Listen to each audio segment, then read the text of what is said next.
All right, we should be live. Okay. There we are. All right, great. I'd like to call to order the December 9th meeting of the Chagrin Falls Schools Board of Education. If you would all please rise and join me in saying the Pledge of Allegiance. Call roll first. Oh, sorry. Go ahead. Ms. Brudno, if you'd please call the roll. Mr. Rankin. Here. Mr. Kanzinger. Here. Mrs. Brose. Here. Mrs. Garvey. Here. Mrs. O'Toole. Here. All right, I've got the background up. If you would please all join me in saying the Pledge of Allegiance. Pledge of Allegiance to the flag of of the United States of America and to the republic For which which it stands, one nation, under God, indivisible, with liberty and justice for all. All right. Thank you.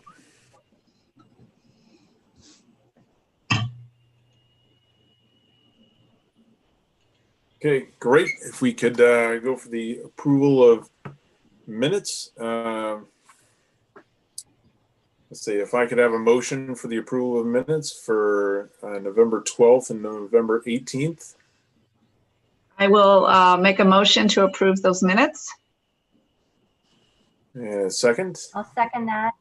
Okay. All right, thank you. I'll second it. Any discussion? Okay, Ms. Brudno, if you'd please take the roll. Mr. Rankin. Yes. Mr. Kanzinger. Yes. Mrs. Brose. Yes. Mrs. Garvey. Yes. Mrs. O'Toole. Yes. Okay. On to the committee updates. Mrs. O'Toole, if you would please go first for the Audit Committee and Board Policy Committee. All right. Thank you, Mr. Rankin. For the Audit Committee, just letting everyone know that draft unaudited financial statements for the fiscal year ended June 30th, 2020 have been submitted to the state and are available in the Treasurer's Office for public inspection. The State Auditor's Office is currently working on the audit and will have an opinion date by the end of this month. And that concludes the Audit Committee report. And then for Board Policy Committee, a meeting is scheduled for Wednesday, December 16th at 9 a.m. The meeting will be held virtually via Zoom. And speaking of virtual meetings, the Ohio legislature did pass House Bill 404, which extends until July 1st, 2021, our ability, giving us the temporary authorization to conduct business electronically and continue to have virtual meetings when it seems necessary. And we do have a resolution on our agenda later tonight that deals with that and everything else with House Bill 404. And that concludes my report.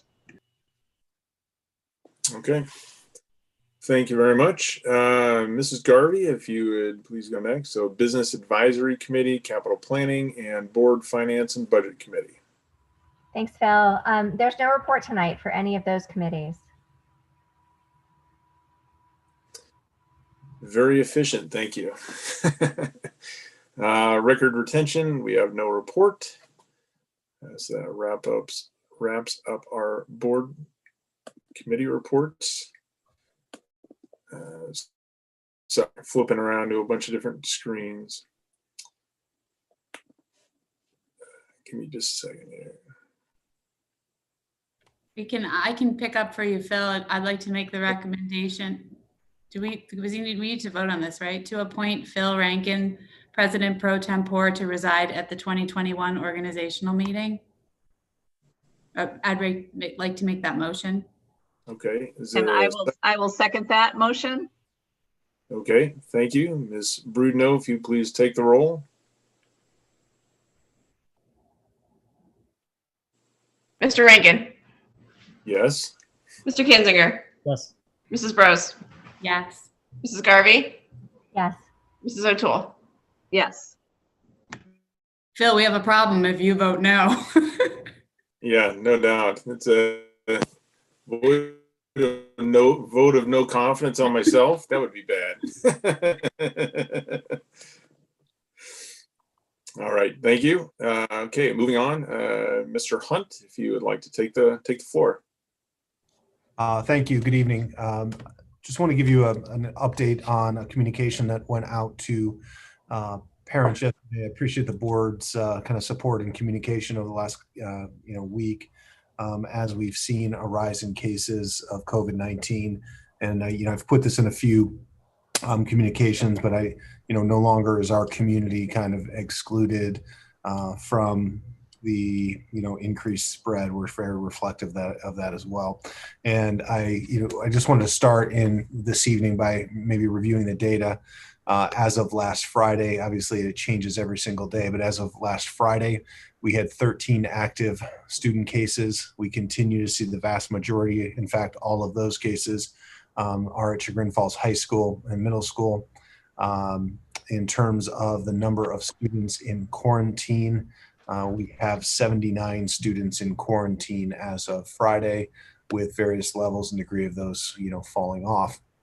On the staff side of things, we had 9 active cases from staff, 9 in quarantine, and 6 staff members that were experiencing symptoms and seeking diagnosis. So that total comes to 24. 15 of those are on the certified, so that would be predominantly teachers, and 9 of those are on the classified side. From a state advisory system, both Cuyahoga and Geauga remained in red last week. Cuyahoga's numbers per 100,000 actually decreased slightly.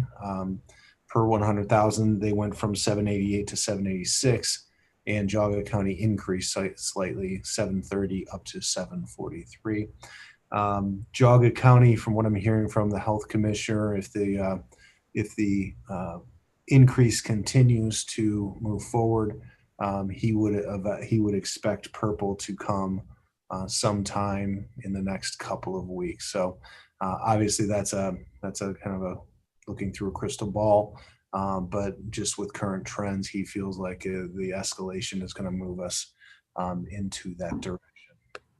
So having said that, I did make a recommendation that we shift our models and our thinking a little bit. I want to talk a little bit about that tonight. In terms of just giving you an overview of what was recommended, and I know many of you have seen this already, but we're recommending that 7-12 students will go to remote learning effective next Monday, December 14th, and they would remain in remote learning until winter break, and then carve out the first week of January, the 5th through 8th, to remain in remote learning. However, I think we believe this model will look different. It definitely will look different than what we had last March. We will be open, not closed down completely. We will staff in buildings, and we will bring in some of our special education students who need direct one-on-one services, and our intervention students starting the week of the January 5th. In terms of K-6, the recommendation is to remain in through next Friday, give them 2 days of remote learning on the 21st and 22nd, and then also remain in remote the week of January 4 through 8. So that would be the recommendation for K-6. Obviously, a lot of this is contingent on the return on January 11th, is contingent on how we manage winter break and the interactions that we have. We settled in on to return on the 11th because it essentially gave us 10 days from New Year's Eve, in which any spread that occurred, we would know what those cases are. We'd be able to see the quarantines and make a decision on what would be best going forward. The hope is we can return to in-person learning on January 11th. However, I put the caveat out there, if we continue to see the same spread that we're seeing, it's likely that we'll have to extend that period of remote learning. So I met with staff today just to kind of review this and answer any questions they have. I'm kind of referring to this as a pause in our progress, with in-person learning, and certainly with the students that have chosen to be in virtual academy, a pause, and that hopefully after that pause, based on behavior, we'll be able to return to in-person learning and continue to offer Sugar & Falls Virtual Academy as we go. So just a couple of things that maybe weren't in the communication for the board to digest a little bit. Obviously, we'll be transporting students in grades K through 6 next week. I've asked Mike to look at where we're, we do have two students per seat or more crowded runs, and see if we could, if it's possible to split those out a little bit to go back more to a 1 per seat model. We will transport lunches to remote learners that are home that are on free and reduced lunch, or for those that have filled out and asked for lunches. So drivers will be used for that as well. We will redeploy our aides at the secondary level that are not needed for direct student services into our elementaries to help provide additional staff, as capacity of staff is the biggest challenge right now. And then any available classified staff will be reassigned to assist with deep cleaning, which will begin on the 712 campus next week, where we will go through each classroom, each surface, and do a deep clean of the entire building. We're also going to use this window of time to move the necessary furniture in place for a return to full day instruction when that makes sense.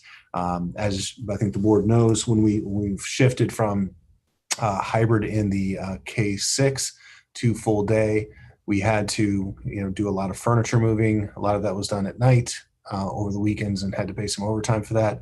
We're going to be able to use this current staff to do that work and be ready to go when students come back.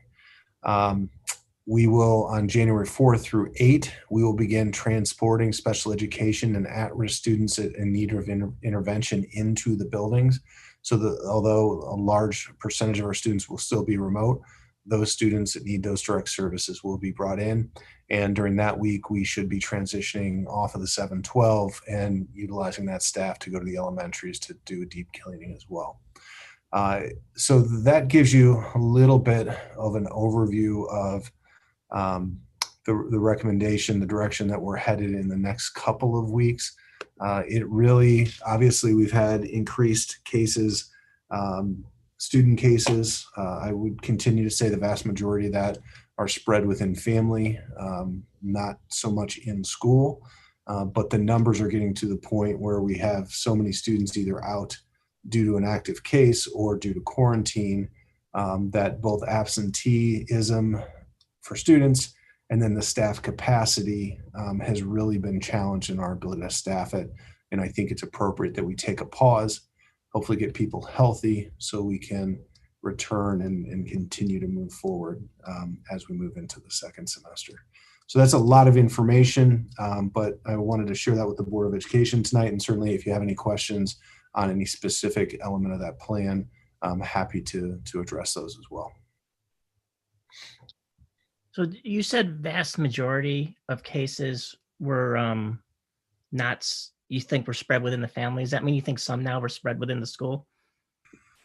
I don't have evidence of direct school contact. We believe on the hockey team specifically in a competition that potentially we cannot find another source of spread. That team was quarantined actually because they played a team who had an active case the day after the game. That is really the only direct student to student. I think I'm aware of one other one that happened outside of school, but I don't have any evidence to, point to an active case came in, we contact traced back, and then other cases popped up in classrooms. But I think we all know and understand there's asymptomatic spread that is occurring in a reality. But I also think the mitigations pieces that we have put in place are, very effective and have proven to be. And that's the same for staff as well? That's correct. Okay. Bob, I applaud that the service models are so tailored to each of the buildings. one of the concerns from parents at the Gurney level is that if they want to do a visiting virtual type of thing, if they're having concerns, they don't want to switch to fully virtual, but they're having concerns about where things are right now in this next week. Is there anything we can do to support that model so that they don't feel like they're as disconnected from the classroom environment as just, being at home and having work pushed out to them? It's really the best route we can go because of the way that model is set up. If we try to push them all into the virtual academy, you're going to completely change that experience for the students that have chosen to be in there through the course of this year. And we're not live streaming from classrooms like we're doing in other buildings. So it's really kind of the only option we have with those parents from now until winter break. But everybody will be on Monday, a week from Monday. All of Gurney will be joining them. So if parents really feel that it's the right thing for their family to keep their Gurney kids home, at this point, they'd be looking at next week, and then their students would be rejoining their classrooms virtually on Monday with everyone else. That's right? correct. That's correct. Okay. Bob, just a clarification on that. Was there a student on our hockey team who ended up being diagnosed with COVID as a result of the competition? We had 2 positive cases on the hockey team. Okay. I think it's 2, and we were not able to, typically with these, dad had it or family's tested, and we can kind of see where that happened. There's no way for me to say it happened at that game. It's impossible to know that. But we don't know where those kids got that. So it is a possibility that during that game that did occur. And I will say the health departments have pointed out that sports competitions have been kind of a source of spread. So it's something we need to evaluate and think about as we move back here in January, as we've got competitions on a pause right now. Have all of the students and classified staff, so of all of the students that are being asked to report into the building for intervention or special education services been notified? And then has the classified staff, are they all aware of their assignments yet, or is that still being worked through? So I believe all students or all parents in the program that have either Tier 2 intervention or special education received a letter from Jen Banco today. And it essentially said within the next week or so, you will get specific information from your case manager. Some of those cases are very unique and based on the intimate details of the service plan per student. So you actually need to have a conversation with the parent about what that could look like. But all of that is in motion, will be handled and put in place before we leave for winter break. In terms of classified staff, I met with union leadership this morning. We had a full staff meeting this afternoon, and I shared the information with them. We're in the process of identifying who is available, and then Jim Nace has a plan to kind of place people that we have. So all of that will be in place here, but certainly before we go into the remote environment.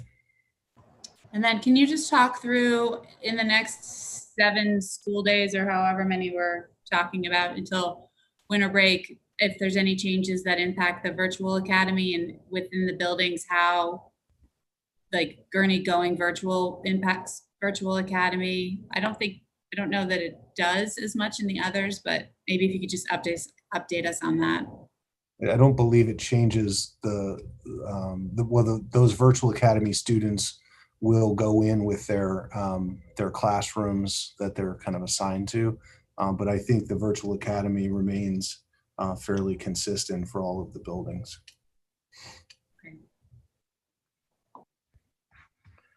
My only question I have, I guess other question is, as I get emails about COVID cases, and then I look at our dashboard, and then I look at the data behind it, I don't know if it's me, but I have a hard time following those numbers. I think it's because the date ranges are always different. Therefore, I'm just letting you know, that's confusing to me and I'm more in the know than most. So like if I say, okay, we got updated 2 cases, I don't think those always are represented on the dashboard. And then the data, because the data is like backdated on the detail behind it. Just Yeah, like, you know, I believe Mike's on the call as well, and he does the updating of that dashboard. I mean, I know we look at it on a weekly basis, but in terms of active cases, they've tried to stay on top of that and update them almost, the same day. But yeah, and it could be me misunderstanding too. If I'm saying when I get the email, what I usually do is I go check. I don't feel like what's in the data always is what's in the email. I know you can't see me, but I usually do the email and the dashboard update at the same time. So the dashboard and the email should be pretty reflective of each other. Okay. And then tying the graphic into Chris's spreadsheet is where it gets a little confusing. But typically the email and the dashboard go hand in hand. Okay. And Bob, for district planning, I have a similar question about the state reporting numbers don't seem to necessarily be tracking the same timing as the zip code level. So just keep a heads up on, I'm not sure that the zip code level data that we're looking at is as up to date as what the state is reporting holistically. Are you referring to the state data specific to schools or just the state data on active cases? The state data on active cases. So maybe that's where I'm confused, is you may be referencing school stuff and I'm looking at the whole number. Yeah, and it probably depends when you look as well. Usually if I give the board a report on zip code data, like in a board report or something, it's based on what was sent to me on a Friday, and which is reflective of what was released on a Thursday. So depending on when you go on into that advisory system, it may be off.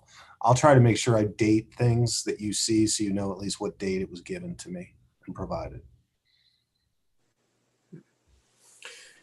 Yeah, Bob, and when we are set to go back to school, planning to go back to school on January 11th, then I'm sorry, maybe I just missed it, but what is the plan then? Is it to then go to full day, then go to virtual? So I put in the letter that we would announce on or before January 4th, the model in which we would return in, whether that be full day or not. In terms of what's on the table, we can remain in remote. If we feel like the cases have only gotten worse, we can return in full day in case 6, leave the high school or 712 in hybrid for a little more time until the cases drop. So if we're still seeing active student cases, that probably would be my recommendation. If we are not seeing active student cases, then we would consider a transition to all in with maintaining the virtual academy at 712. Okay. Yeah. So really, and obviously the message for the community, anybody watching this, of course, to be careful during the holiday period in December and in January. So obviously be careful there, do all of the prescribed things that we won't go through right now, but to watch all of that over the holidays. But especially, we're kind of counting on that 10-day period from New Year's Day forward. So, really try to limit your exposure from really the 2nd of January going forward, right? Yes, and certainly that is part of the rationale with this, to give that pause and hopefully people really tighten things down coming back. The other thing, and I stress this with our staff, as well, is to continue to communicate with the school. So we have a sense of what cases are out there so we can make good decisions based on data. Bob, would you speak to the protocol then for reporting in of cases during this pause? Yeah, I think most people know Jen Banco is handling the student side of things. So simply email or reaching out to Jen Banco, and she will kind of take it from there. In terms of our staff and our employees, that all goes through Chris Wolfter. Just wondering, like during breaks, which is what, from December 23rd through January 3rd, if people want to report, is there do they call in and is there a recording, or do they wait till January 4th? No, that we're encouraging people to report as things happen over break. So we have a good understanding of that.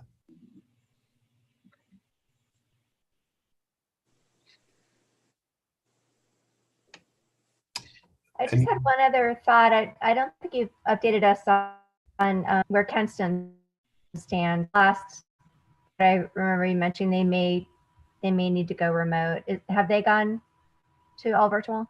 Yeah, they started remote on Monday of this week, Okay. K-12. So are there any subs or aides that we can entice to come over from Kenston if needed, if we're back in? I'm sure Nancy would love that. They have not furloughed or laid people off, so they are still employing and working, with their staff. So Sure.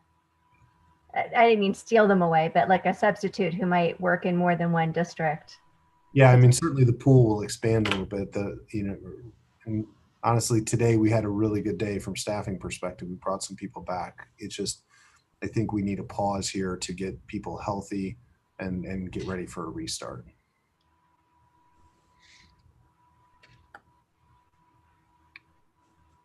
Yep. And I'm sorry, I think you did talk through some of the staffing numbers already, but where are we seeing any, where are we having troubles right now in between the buildings? Let me go back up here. So from a staffing perspective, it's really moved around the district. Originally, the intermediate school was really challenging. They got a lot of people back.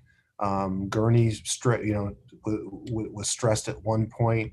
High school as well, and then I think last week it was middle school. And there's been multiple days where we haven't had enough staff, and we've either in building subbed or just made arrangements around. We've been 3 or 4 people short.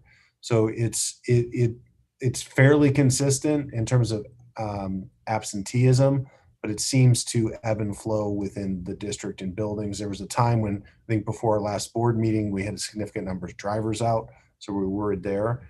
Unlike the student data and cases where you can really say, wow, this is really a secondary issue, you kind of see it throughout, and then it's just a matter of, if you have multiple at a building, we start to pull resources from other places to try to cover.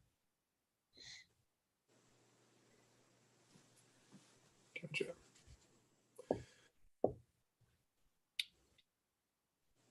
Bob, how is staff morale at this point going through all of this?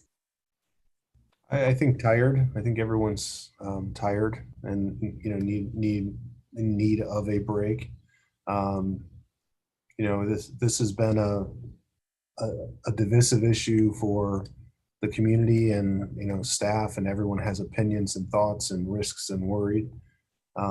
So I think everyone, the winter break is coming at the right time, but they continue to show up and do what is best for kids, and I don't anticipate that changing.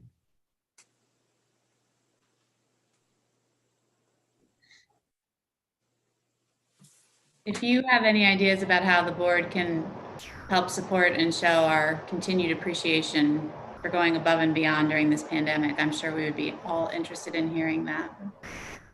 Okay. Let me put some thought into that for sure. Yeah, good idea. I know they've been obviously everybody, and the teachers especially, everybody has been dealing with a lot of switching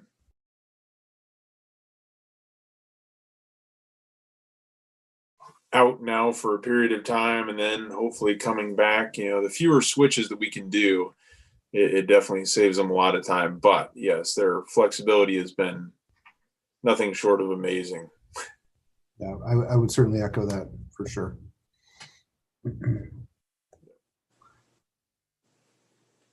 That's all I have, Mr. Rankin, unless there's other questions. All right. Looks like we're ready.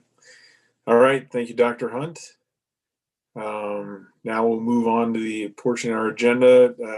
Any community comment? I have received no requests. Have you, Dr. Hunt? No, I'm not. Okay, Ms. Brudno? I have not. Okay, all right. So if anybody does have comments or questions, we encourage you to reach out to us via email, and we can always include if you request, we can include your comments to be read in our meetings. All right. Okay, moving on to consent agenda items. If I could have a motion for consent agenda item 8A through 8D. So moved. And second. Second. Thank you, Mary Kay. Dr. Hunt, if you want to talk through these. Yeah, I think on consent, the only one I would point out is the certificated substitute list. Growing is a good thing, and many of these people are community members that have stepped forward after we kind of expressed the challenge, and so now to be able to build this pool, especially as we enter, returning back in January, I think is going to be a huge asset in our ability to, kind of commit to what you talked about, Phil. Once we, do come back, that we are able to stay open and not have to flounder back and forth. So we appreciate these people stepping forward to help. Yes, yeah, I agree. As I was preparing for the meeting, I saw the names, and yes, same reaction. Very happy that people have answered the call, which parents and the community always does. So I'm not surprised, but I'm very happy to see it. Any other questions or comments? Okay, Ms. Brudno, if you'd please take the roll. Mr. Rankin, Yes. Mr. Kinzinger, Yes. Mrs. Bros, Yes. Mrs. Garvey, Here, yeah. Mrs. O'Toole. Yes. All right, moving along to superintendent's recommendations. If I could get a motion for item 9A through 9H. So moved. Second. Second. Thank you, Dr. Hunt. Yes, item A is a recommendation to accept the resignation of Jan Hancock. Jan has worked in a high school office for many years, specific to the area of guidance, extremely knowledgeable with Infinite Campus, and has done great service to the district. So we appreciate her time and devotion to our school district. I believe we have posted this position because we're going to want to get somebody in place probably by that January 6th meeting, just to transition a lot of the computer knowledge. Jan handles transcripts, transcript requests from colleges. So there's a lot in that realm, and we want to make sure it's transitioned appropriately. Also want to recognize and thank Kathy Schoenfeld. Kathy has been with the district for quite some time as well, serving in the music department. And I remember, I don't know if it's been 8 or 10 years ago when we asked her to kind of come up from the elementary and take over the band program. And she, came to me questioning her ability to do it. And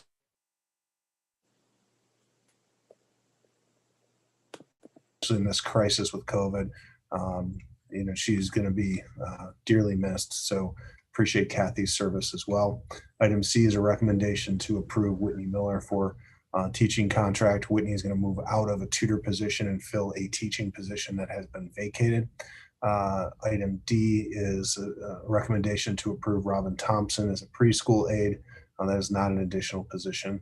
Item E is a resolution that Mary Kay spoke about, relevant to House Bill 404, allowing us to extend public meetings, I believe, until July of 2021. So that's necessary approval so we can continue to meet virtually. Item F, G, and H are all recommendations to approve. I believe it's all engineering services, architectural services, to get moving with projects that were discussed in capital planning, part of the capital planning budget, and you will certainly see them in the FIP as we kind of wrap that up and bring it to the Board of Education as well. So I believe we've provided updates along the way in board reports as well. So those are the recommendations for this evening. Okay. Any questions? Okay, Ms. Brudno, if you'd please take the roll. Mr. Rankin, Yes. Mr. Kinzinger, Yes. Mrs. Bros, Yes. Mrs. Garvey, Yes. Mrs. O'Toole. Yes.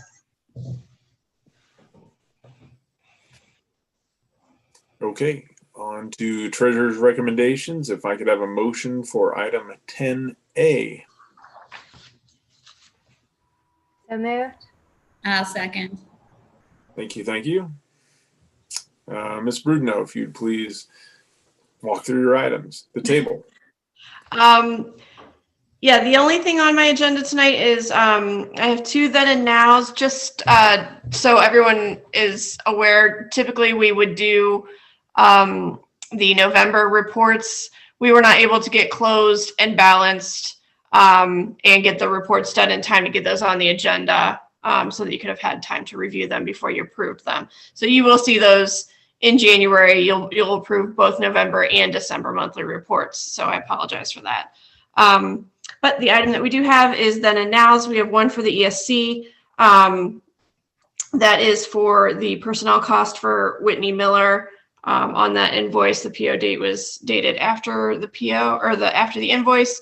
And then the second one is for PSI affiliates, and that one is from St. Joan of Arc for services that they purchased from PSI. Their purchase order was not in place prior to the invoice on that one either.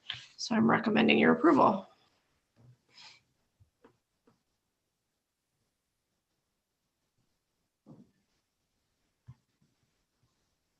Did we lose Phil? I don't know. Oh, yeah, I'm back. Very sketchy Wi-Fi, if you can't tell, at my house tonight.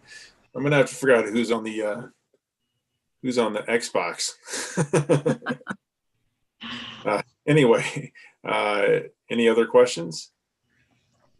All right.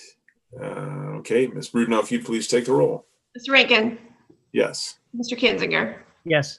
Mrs. Bros, Yes. Mrs. Garvey, Yes. Mrs. O'Toole.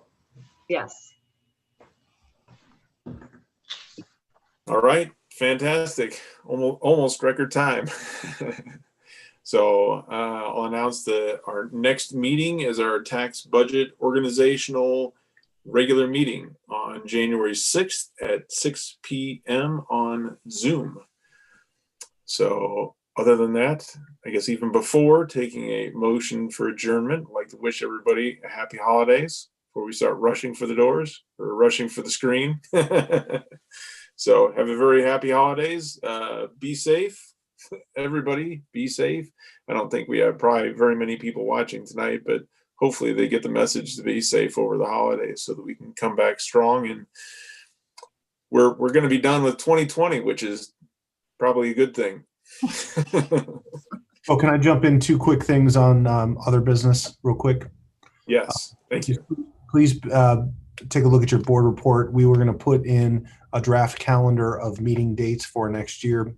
We're basing it off the same days that we normally do meetings, but take a look at that. If there's any conflicts that you know of already, we can maybe resolve that in preparation or in the meeting. Also, you're typically asked to serve as a liaison for different support organizations, so that will be there as well. So we want to start thinking about that. Then the last thing, just to give you all a heads up, it's, it went public, I don't know, 2 days ago.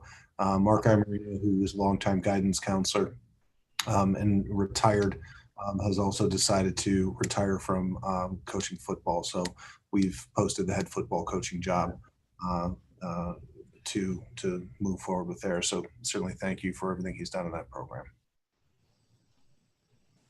Absolutely. Yep. How many years has he been head football coach? I think it is 26, and I think we were 0 whatever number of games we were playing back then for quite some time before he came. So he's done a really good job building the program over time. absolutely. So, wow. So a lot of good experience is going to be retiring from us this year, but more opportunity for other folks to come in.